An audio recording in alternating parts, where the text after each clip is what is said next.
Ito ang Presidential Broadcast Service. Radyo Pilipinas. Radyo Publiko ng Bagong Pilipinas para sa Bagong Pilipino. Naghahatid ng mahahalagang balita at impormasyon na uugnay ng pamahalaan sa sambayanan. Tulay sa himpapawid ng serbisyo publiko. Radyo Pilipinas. Radyo Publiko. Ang boses ng Pangulo. Sa Iloilo. Radyo Pilipinas. 585 AM. Oras sa Radyo Pilipinas alas 4:11 sa hapon. Gikan sa hulog balitaan sa PBS, Radyo Pilipinas, Iloilo. Gintipon sa buos na pwersa sa News and Public Affairs Division. Mga pagsaysay sa mga hitabo o aksyon, mga pananawan, kag desisyon, mga hibubunod sa napituhan na sektor, mga dalagpong nga balita, diri sa Iloilo, at mga bahin sa Kabisayan nagkatungdan. Mga balita nga natipon sa sunod sa nagligan ng 24 oras. Inyo mapatian sa Headliners Watch. Kagkaroon, yari ang inyong PBS UC.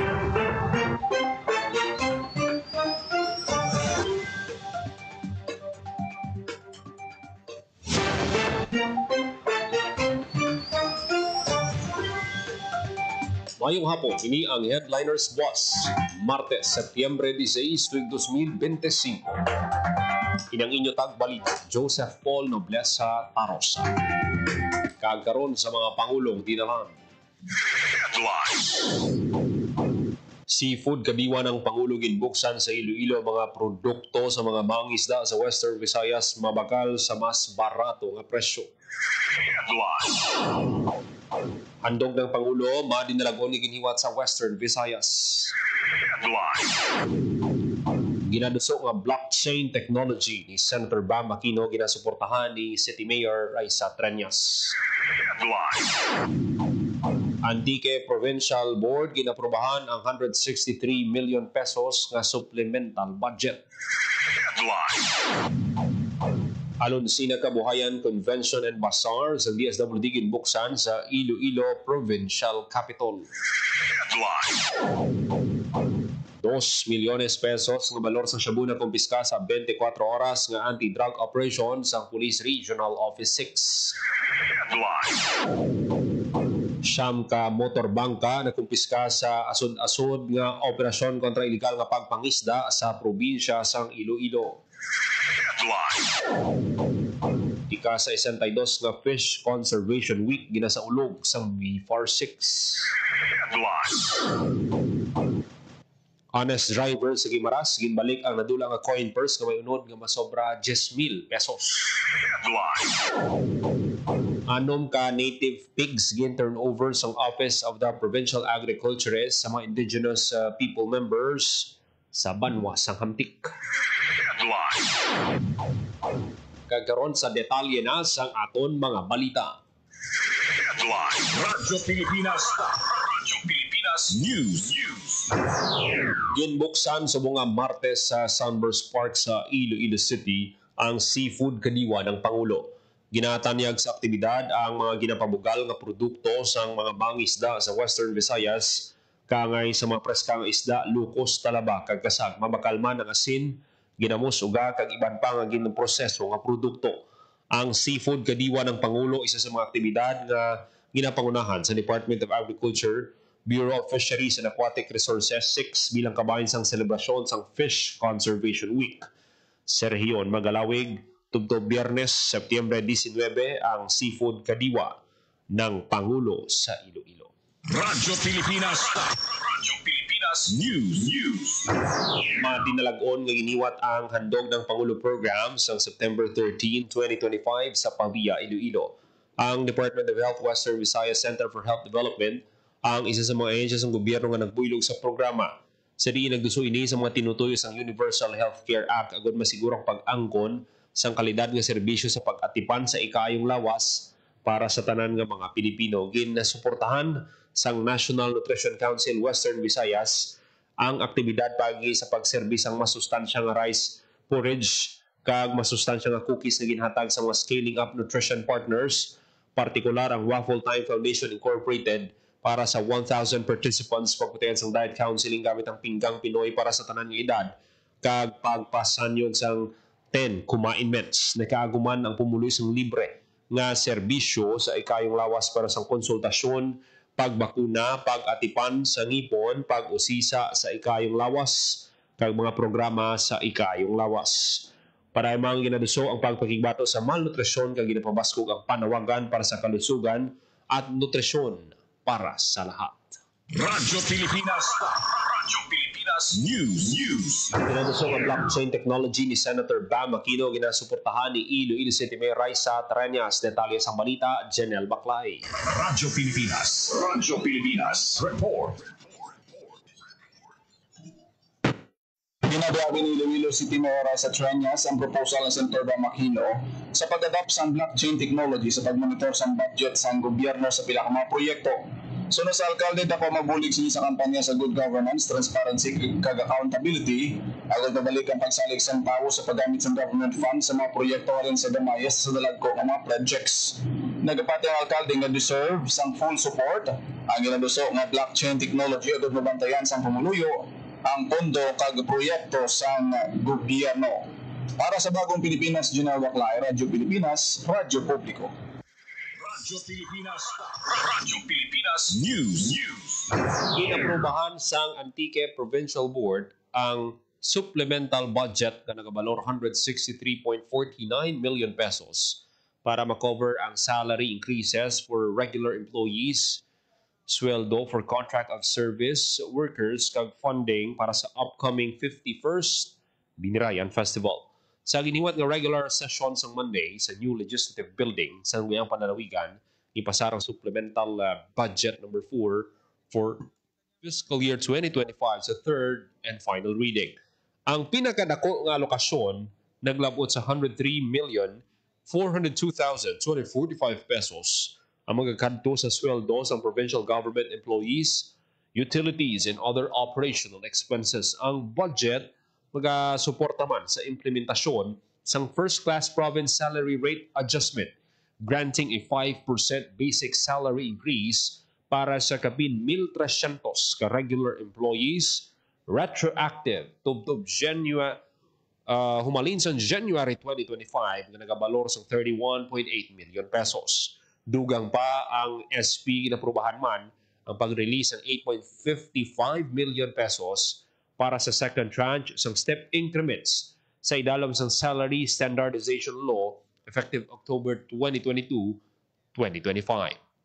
Sa pagid ka provision nga nagatukod sa plantilla items sa idalom ng Office of the Provincial Assessor, may kantanan sa Republic Act 12001 o ng Real Property Valuation and Assessment Reform Act. Samtang ang probinsya nag-earmark man sa 19 million pesos para sa 51st Binirayan Festival nga natalana sa Disyembre 1 tugtog 29, featuring nearly 30 cultural, historical, and community events. Ang 163.4 million pesos na supplemental budget ang nakuha sa savings ng Antique from prior years kag sa 2025 appropriation for vacant positions amounting to 148.4 million pesos. Ang nabilin nagikan sa balanse sa terminal leave benefits, maintenance and other operating expenses and allocations for projects and equipment, balor 15 milyones. Radyo Pilipinas. Radyo Pilipinas News. Alunsina Kabuhayan Convention and Bazaar sa DSWD ginbuksan sa Iloilo Provincial Capital. Detalye sang balita, Janelle Baclay. Radyo Pilipinas. Radyo Pilipinas. Opisyal na nagsugod ang Alunsina Kabuhayan Convention and Bazaar sa DSWD SLP sa Iloilo Provincial Capital. Kabayan sa Sustainable Livelihood Program sa Department of Social Welfare and Development na narisari nga mga produkto gikan sa nagkalain-lain na rehiyon na mahimo o bakal, obra sa mga SLP beneficiaries. Halin sa mga food items, malong, flower pots, bag, kitchen utensils, furnitures, kag madamo pa, ang himo mabakal sa kasarangan ng presyo. Mainit ang abi-abi ni Iloilo Province Vice Governor Lian Dibuque na nagtiglawas kay Governor Arthur Defensor Jr. ang delegasyon na nagtambong sa opening program sa Kapitolyo. Dinapit na bisita sa DSWD ASEC Edmond Monteverde kag SLP National Director Maricel Leon Kaupo si DSWD 6O si Director Silito Estember nga nagpatad sa mga programa sa ahensya sa idalom sa Sustainable Livelihood Program nga tuyo magbulig sa vulnerable sector. Magalawig ang Kabuhayan Convention Bazaar, tubtob Setyembre 18. Para sa Bagong Pilipinas, General Baclay, Radyo Pilipinas, Radyo Publiko. Radyo Pilipinas. Radyo Pilipinas News. Radyo Pilipinas. Radyo Pilipinas News. Naglabot sa 2 milyones pesos nga balor sa iligal nga droga na kumpiska sa Police Regional Office 6 sa sulod lamang sa 24 oras nga anti-drug operations sa Western Visayas. Sini na kumpiska sa kapulisan humalin Setyembre 15 tugtog Setyembre 16, 2025. Resulta ini 10 ka operasyon sa rin 13 ka drugista ang nadakpan sa Western Visayas. Sa 13 nga nadakpan, 7 high-value individuals kag 6 ang street-level individuals. Sunod kay Police Regional Office 6 Director Brigadier General Josefino Ligan, nakatutok sa gihapon ng kapulisan sa kampanya kontra iligal nga droga. Hindi maguntat ang kapulisan sa pagpatuman sang ilang katungdanan para maproteksyonan ang mga pumuluyo batok sa iligal nga droga. Radyo Pilipinas. Radyo Pilipinas. Radyo Pilipinas News. Naglabot sa siyam ka motorbangka na kumpiska sang Iloilo Police Provincial Office kag Bantay Dagat Task Force sa asod-asod nga operasyon kontra iligal nga pagpangisda sa probinsya sang Iloilo. Sa siyam nga nakumpiska, 5 nakumpiska sa baybayon nga sakop sang Carles kag Concepcion, 3 sa Batad kag 1 nakumpiska sa Banwa sang San Dionisio. Takop sa akto ang mga sakayang dagat nga nagagamit sang fishing paraphernalia nga iligal sa pagpangisda. Sa garon yara na sa kustudiya sa kapulisan ang mga nadakpan pati ang mga nakumpiska nga sakayang dagat. Suno kay Iloilo Police Provincial Office Director Police Colonel Bayani Razalan, padayon nga ginapabaskog sa kapulisan ang kampanya kontra iligal nga pagpangisda para maproteksyonan kag maamligan ang mga baybayon sa probinsya sang Iloilo. Radyo Pilipinas. Radyo Pilipinas News. Ginasaulog sang Bureau of Fisheries and Aquatic Resources 6 ang ka-62 nga Fish Conservation Week. Ang aktibidad nagatuyo nga mapabakod kag mapasangkad ang ihibalo sang publiko tuwi sa paghalong kag pag-amlig sang manggad sang katubigan. Kadungan sini ginatagan man atensyon ang nangin pasalig sa gobyerno sa tanan nga pamilya nga masiguro nga bastante kag masustansya ang nga isda ang mag-aabot sa kada lamesa. Ang selebrasyon karon nga tuig may tema nga pangisda ang masagana sapat na isda sa bawat pamilya. Radyo Pilipinas. Radyo Pilipinas News. Nagdangat lang sa 829,000 o kon 40.6% sang 2 ka milyon kapanimalay sa rehiyon ang may internet. Ini ang sandig sa 2024 National Information and Communications Technology Household Survey nga ginihiwat sang Philippine Statistics Authority. Kabulig ang Department of Information and Communications Technology. Sa nasabit nga numero 50.8% ang may fixed wired broadband, 34% ang nagagamit sa mobile broadband, 17.6% ang nagagamit sa fixed wireless broadband, kay 3.9% nagagamit sa satellite broadband. Sa tanan nga riyon sa Pilipinas, ang Western Visayas ang ika-11 sa may pinakamataas nga porsyento sa pamalay na may internet. Samtang nagagwa man sa nasabit nga survey nga 4.05 million sa 6.59 million o kung sa 2 sa 3 katao sa riyon, idan pulo pataas ang nagagamit sa internet. Sa mo nga numero, 76.2% ang nagagamit sa internet kada adlaw, 71.3% ang nagagamit sa ilang mga puluyan, kag 98.8% ang naga-access sa internet gamit ang cellphone. Sunod kay PSA 6 Regional Director ni Lida Amular, ang NICTHS naghatag sa insights sa digital experience ng kada Pilipino kag mga pamilya, partikular sa paggamit sa mobile technology para sa digital payment, online education, e-commerce kag cybersecurity awareness. Radyo Pilipinas. Radyo Pilipinas News. Wala sang pangduwa-duwa gimbalik sa tricycle driver nga si Aaron Amata ang nadula nga coin purse nga may unod nga masobra 10,000 ka pesos sa tag-iya nga si Charina Espinosa, residente sa Barangay Rizal, Hordan, Guimaras. Gin-turnover ni Amata sa Tourism Assistance Desk ng Hordan ang coin purse kag natigaan nga malukit ang tag-iya. Suno kay Charina, mapa Iloilo City tani sila sang bata iya para magpa-check up sa nabatyagan niya nga nawigit ang iya coin purse. Nagahilibion siya nga nagpauli sa ila balay. Sa wala ginalauman nga tion, may nanawag sa iyang empleyado sa tourism office kag positibo niya nga na-identify ang wallet. Nakugid ang pagpasalamat ni Charina sa nakakita sa iya coin purse. Radyo Pilipinas. Radyo Pilipinas News.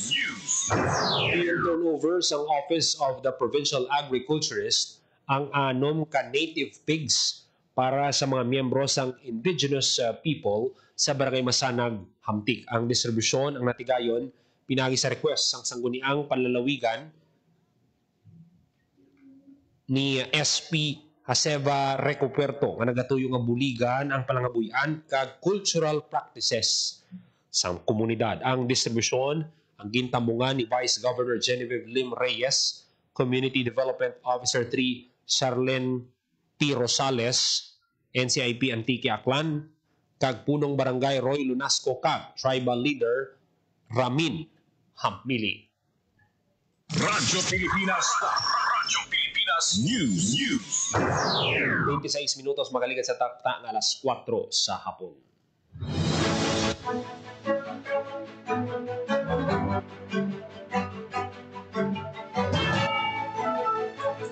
Kagabi ito mga gintipon nga balita sa PBS Radio Pilipinas Iloilo News Team. Martes, Setyembre 16, tuwing 2025. Para sa Bagong Pilipinas, Joseph Paul Noblesa, Tarosa, Radio Pilipinas, Radio Publiko. Ang inyong tulay sa himpapawid ng serbisyo publiko, ang Presidential Broadcast Service, Radio Pilipinas, Radio Publiko.